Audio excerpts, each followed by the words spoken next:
جبکہ میں نے انہیں کہا بہن جی آپ دیکھیں آخر ایسا کون سا عمل تھا منشی صاحب کا جو ان کے اوپر بھاری پڑ گیا اور قبر کا عذاب ان کے ساتھ پیش آ رہا ہے. کچھ تو سوچے, کچھ تو یاد کرے, آخر کوئی تو معاملہ ہوگا. منشی صاحب کے ساتھ ایسا کوئی تو گناہ جڑا ہوا ہے جو انہیں قبر میں اس حد تک لے گیا ہے. منشی صاحب کے بیگم نے کچھ سوچتے ہوئے نفی میں سر ہلایا اور کہنے لگی مجھے تو ایسا کوئی معاملہ یاد نہیں ہے. میں نہیں جانتی, اگر ان کے ذات کے ساتھ کوئی عمل جڑا بھی ہے تو مجھے اس کے بارے میں کوئی خبر نہیں ہے. میں نے افسردگی سے سر ہلایا اور کہا اس طرح تو منشی صاحب کو اسی طرح دفنانا پڑے گا کیونکہ اس کے علاوہ اور کوئی چارہ نہیں ہے. مولانا صاحب نے کہا تھا کہ اگر ان کے ذات سے جڑے ہوئے گناہ کے بارے میں علم ہو جائے تو اس کی تلافی کر لی جائے اور پھر دفنا دیا جائے, پھر قبر کا یہ عذاب کر جائے گا. لیکن اگر اسی طرح معاملہ رہا تو پھر انہیں یوں ہی دفنانا پڑے گا. میرے اس طرح کہنے پر منشی صاحب کی بڑی بیٹی بولی انکل رکیے, مجھے آپ کو کچھ کہنا ہے. اس نے آہستہ آواز میں جب مجھے پکارا تو میں بے ساختہ اس کی طرف متوجہ ہوا اور پوچھا ہاں بیٹا کہو کیا کہنا چاہتی ہو. اور تبھی منشی صاحب کی بیٹی نے جو بات کہی وہ سن کر میرے روتے کھڑے ہو گئے. میں سوچ بھی نہیں سکتا تھا کہ ایسا کوئی معاملہ ہوگا. اس کی بات سن کر وہاں پر موجود اس کی ماں اور بھائی بھی پریشان ہو گئے تھے, لیکن کوئی بھی اس کی بات کی تردید نہیں کر رہا تھا. سب کو ہی وہ بات بالکل ٹھیک لگ رہی تھی. منشی صاحب کی بیٹی نے بتایا انکل والا صاحب نے کچھ دن پہلے جب ان کی طبیعت خراب ہوئی تھی تو اپنی جائیداد کی تقسیم کر دی تھی اور دونوں بھائیوں کے درمیان اس جائیداد کو برابر بانٹ دیا تھا.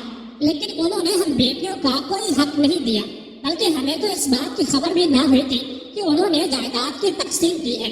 کافی دیر کے بعد اس معاملے کے بارے میں جا کر پتہ لگا تھا اور ہم بھی خاموش ہو گئے, اپنے حق کے لیے آواز نہیں اٹھائی, کیونکہ ہمیں یہی تھا کہ والد صاحب نمازی پرہیزگار اور دیندار آدمی ہیں. انہوں نے تمام پہلو کو دیکھتے ہوئے ہی یہ فیصلہ کیا ہوگا. حالانکہ شریعت نے ہمیں حق دیا ہوا ہے, لیکن ہم نے بابا کے فیصلے کے خلاف کوئی احتجاج نہیں کیا تھا. اب آپ کے منہ سے جب یہ قبر کے معاملات کا سنا ہے تو نہ جانے کیوں میرا دل کہہ رہا ہے کہ والد صاحب کی اس غیر منصفانہ تقسیم کے نتیجے میں ہی ان کے ساتھ یہ عذاب پیش آ رہا ہے, ورنہ اس کے علاوہ وہ کوئی بات نہیں ہے جو قابل گرفت ہو. والد صاحب نے ہمیشہ ہم سب کا حق ادا کیا ہے. یہ پہلی بات ہے کہ انہوں نے جائیداد کی تقسیم کرتے ہوئے غیر منصفانہ فیصلہ کیا اور بھائیوں کو ان کا حق دے دیا, جبکہ ہم بیٹیوں کو انہوں نے پوچھنا تو دور بتانا بھی گوارا نہیں کیا.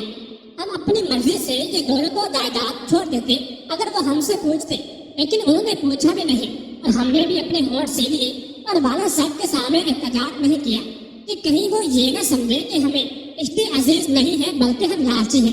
یہ سوچ کر ہم بیٹے خاموش ہو گئی. یہ کہہ کر منشی صاحب کی بیٹی پھوٹ پھوٹ کر رونے لگی, جبکہ منشی صاحب کی بیوہ اور ان کا بیٹا بھی خاموشی سے بیٹھے ہوئے تھے. اس بات کی تصدیق کر رہا تھا کہ واقعی منشی صاحب کی بیٹی نے جو بھی معاملہ کہا ہے وہ سب صحیح ہے. ابھی میں بھی خاموش ہو گیا. سمجھ نہیں آ رہی تھی کہ اب کیا کروں. یہ تو ان کا گھریلو اور ذاتی معاملہ تھا اور لڑکے اب نہ جانے اپنی جائیداد کی تقسیم اس طرح سے کرتے جیسے شریعت نے کہا ہے یا نہیں. میں اس طرح کے معاملے میں الجھنا نہیں چاہتا تھا, اس لیے خاموش رہا. جبکہ منشی صاحب کا بیٹا کہنے لگا انکل آپ ہی بتائیں اب کیا کیا جائے. والد صاحب نے اپنی زندگی میں وہ جائیداد ہمیں دے دی, اب ہم اس میں سے اپنی بہنوں کا حصہ دیں یا پھر انہیں منع کر دیں. آپ کیا کہتے ہیں مجھے کچھ سمجھ نہیں آ رہی. میں والد صاحب کو بھی اس اذیت میں نہیں دیکھ سکتا. ابھی تک ان کی تدفین نہیں ہوئی ہے, اتنے گھنٹے گزر چکے ہیں اور معاملہ جو کا تو ہے. منشی صاحب کا بیٹا بھی پریشان تھا. تبھی میں نے اپنے اوپر بات نہ لیتے ہوئے اسے کہا ایسا کہتے ہیں کہ دوبارہ ایک بار مولانا صاحب کے پاس چلتے ہیں اور ان سے جا کر بات کرتے ہیں, ہو سکتا ہے کوئی حل نکل آئے. مولانا صاحب جو کچھ بتائیں گے ہم پھر ویسے ہی کر لیں گے. میں نے منشی صاحب کے بیٹے کو کہا تھا, وہ فوراً رضامند ہو گیا اور کہنے لگا بالکل مولانا صاحب جو کہتے ہیں ہم اسی کے مطابق ہی کریں گے, آپ میرے ساتھ چلیں. میں منشی صاحب کے بیٹے کے ساتھ دوبارہ سے اسی مدرسے میں چلا آیا. اسی مولانا صاحب سے دوبارہ ملاقات کی اور منشی صاحب کے ساتھ جو معاملہ پیش آ رہا تھا اس کے بارے میں بات کرتے ہوئے انہیں بتایا کہ انہوں نے جائیداد کی تقسیم منصفانہ نہیں کی تھی, بلکہ بیٹیوں کو ان کا حق نہیں دیا تھا. انہوں نے بیٹیوں کو ان کے حق سے محروم رکھتے ہوئے بیٹوں کے درمیان جائیداد بانٹ دی تھی. ابھی مولانا صاحب کہنے لگے یہ انہوں نے بہت غلط کیا ہے. اسلام اور شریعت جس بات کی اجازت دیتے ہیں اور جس بات پر زیادہ زور دیتے ہیں ہم اکثر انہیں معاملات میں کوتاہی کر جاتے ہیں. بے شک وہ بہت دیندار آدمی تھے, نماز پڑھنے والے تھے, برے کام سے پرہیز کرتے تھے, لیکن جاتے جاتے اپنی بیٹیوں کا حق کھا گئے. اور یہی وجہ ہے کہ ان کے ساتھ یہ معاملات پیش آ رہے ہیں۔ اب چونکہ وہ اپنی زندگی میں بیٹوں کے نام جائیداد کر رہے تھے، اب ان کی روح کے اوپر اس بات کا بوجھ ہے، اب ایسا کرے کہ ان کی بیٹیوں سے بات کرے اور انہیں کہے کہ اپنے والد کو اس عمل کے لیے معاف فرما دے۔ ہو سکتا ہے ان کی بیٹیوں کی معافی ان کے والد کے لیے آسانی بن جائے، ورنہ پھر آپ اسی طرح ان کی تدفین کر دیں۔ اللہ تعالیٰ ان کے اگلے معاملات کو آسان فرمائے اور ان کی اگلی منزلوں کو آسانی سے طے کرنے کی توفیق دے۔ مولانا صاحب نے بہت انداز میں بات ختم کی تو مفتی صاحب کا بیٹا گہری سوچ میں مبتلا ہو گیا۔ ہم دونوں واپس گھر چلے آئے اور گھر آ کر منشی صاحب کی بیٹیوں کے ساتھ ساری بات چیت کی، جسے سن کر وہ بھی حیران رہ گئی اور تبھی کہنے لگی ہمیں اب جائیداد میں سے کچھ بھی نہیں چاہیے، کیونکہ والد صاحب نے اپنی زندگی میں ہمیں ہمارا حق نہیں دیا، تو ہم اب ان کے مرنے کے بعد اپنے بھائیوں کے حق میں سے وہ حق نہیں لے سکتے۔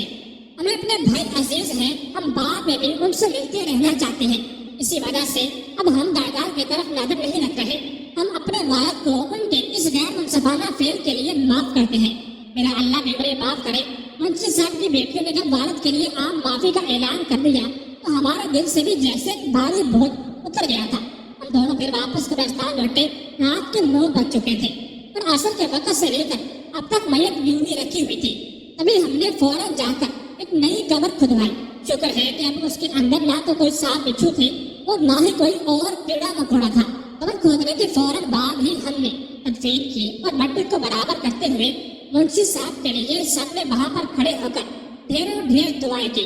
ہر کوئی جانتا تھا کہ منشی صاحب اپنی جان پر ایک بوجھ لے کر گئے ہیں، لیکن شکر ہے ان کی بیٹیوں نے بروقت سمجھداری کا مظاہرہ کرتے ہوئے اپنے والد کو معاف کر دیا اور ان کی مغفرت اور آخرت کی آسانی کے لیے دعا بھی کی۔ قبرستان سے جب ہم واپس لوٹے تو میرا دل بہت بوجھل تھا۔ میں اب کافی تھک چکا تھا کیونکہ سارا دن منشی شرف الدین کے انتقال اور ان کی تدفین وغیرہ کے معاملات میں گزر چکا تھا۔ میں سیدھا گھر آ گیا، حالانکہ منشی صاحب کے بیٹے نے کہا بھی کہ انکل آپ میرے ساتھ چلیں، صبح سے میرے ساتھ لگے ہوئے ہیں، میں آپ کو کھانا کھلاتا ہوں، جبکہ مجھے یہ بالکل گوارا نہیں تھا کہ میں اپنے ہمسائے میں وہی میت میں سے کھانا کھاؤں۔ اسی لیے میں معذرت کرتا ہوا گھر واپس لوٹ آیا اور گھر آیا تو بیگم میری ہی منتظر بیٹھی ہوئی تھی۔ مجھے لگی کیا ہوا، کیا تدفین ہو گئی؟ میں نے گہرا سانس بھرا اور تھکے ہوئے انداز میں صوفے کے ساتھ ٹیک لگاتے ہوئے اپنی بیگم سے کہا ہاں بالکل تدفین ہو گئی۔ یہ بہت مشکل مرحلہ تھا، مجھے یقین نہیں آ رہا کہ ایسا بھی ہو سکتا ہے۔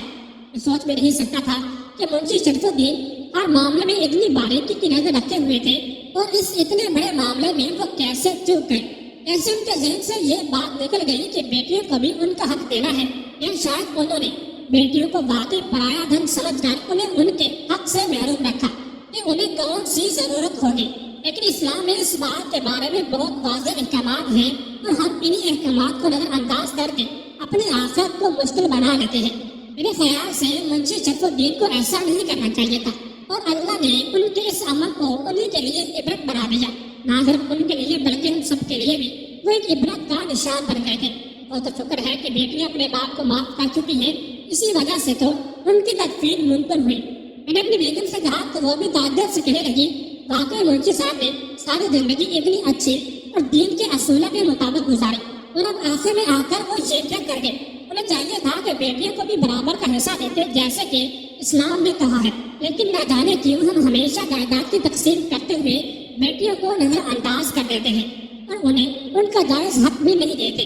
شاید اسی وجہ سے ہمارے بہت سارے معاملات سے برکت اڑتی جا رہی ہے۔